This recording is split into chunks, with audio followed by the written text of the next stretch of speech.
वीर्य शरीर की बहुत मूल्यवान धातु है। भोजन से वीर्य बनने की प्रक्रिया बड़ी लंबी है। श्री सुश्रुताचार्य ने लिखा है, रसाद्रक्तां ततो मांसन मांसान में प्रजायते मेदस्यास्थे तत्त्वमजामजाया शुक्रवार संभव है।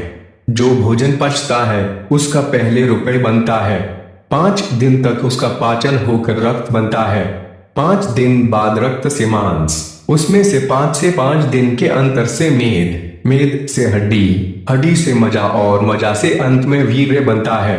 स्त्री में जो यह धातु बनती है उसे जो कहते हैं।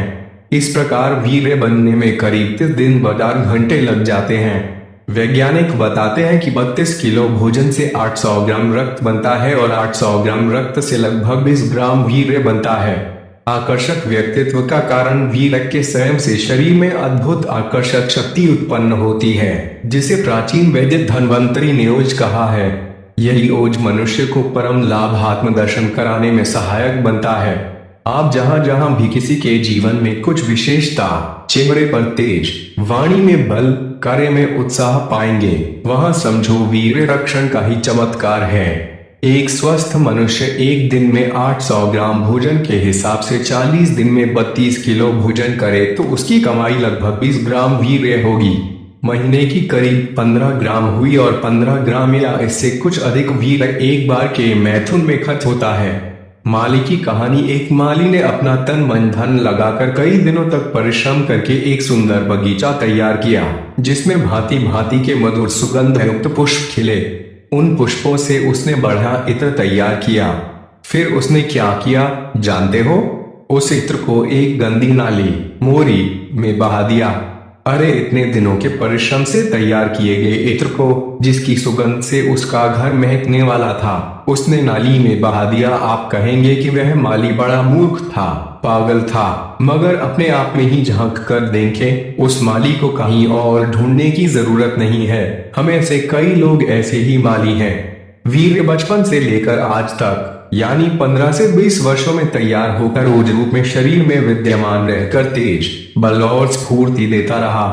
अभी भी जो करीब 30 दिन के परिश्रम की कमाई थी, उसे यूं ही सामान्य आवेग में आकर अविवेक पूर्वक खर्च कर देना कहा कि बुद्धिमानी है। क्या यह उस माली जैसा ही कर्म नहीं है?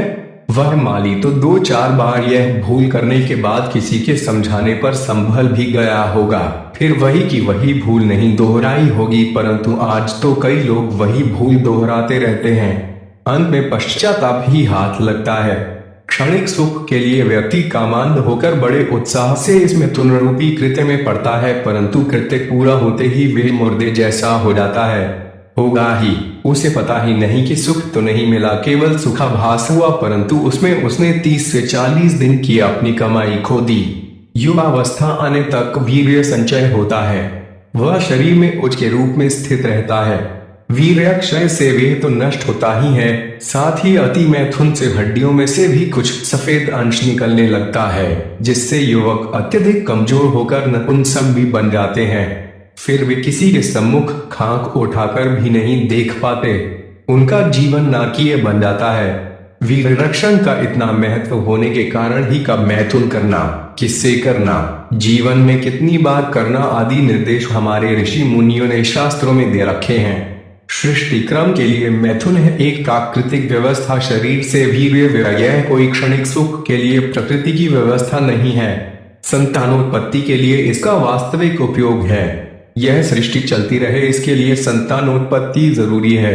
प्रकृति में हर प्रकार की वनस्पति व प्राणी वर्ग में यह काम प्रवृत्ति स्वभावतः पाई जाती है।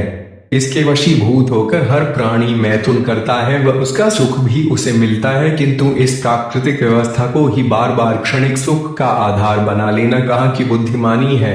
पशु भी अपनी ऋतु के अनुसार ही कामवृत्ति में प्रवृत्त होते हैं और स्वस्थ रहते हैं, तो क्या मनुष्य पशु वर्ग से भी गया बीता है? पशुओं में तो बुद्धि तत्व विकसित नहीं होता, पर मनुष्य में तो उसका पूर्ण विकास होता है। आहार निद्राभ्य मैथुनम च मायमे तत्पशुभिर नराणाम। भोजन करना, भयभीत होना, मैथुन करना और सो जाना, ये तो पशु भी करते हैं। पशु शरीर में रहकर हम यह सब करते आए हैं। अब मनुष्य शरीर मिला है, अब भी यदि बुद्धि विवेक पूर्वक अपने जीवन को नहीं चलाया व क्षणिक सुखों के पीछे ही दौड़ते रहे तो अपने मूल लक्ष्य पर हम कैसे पहुंच पाएंगे।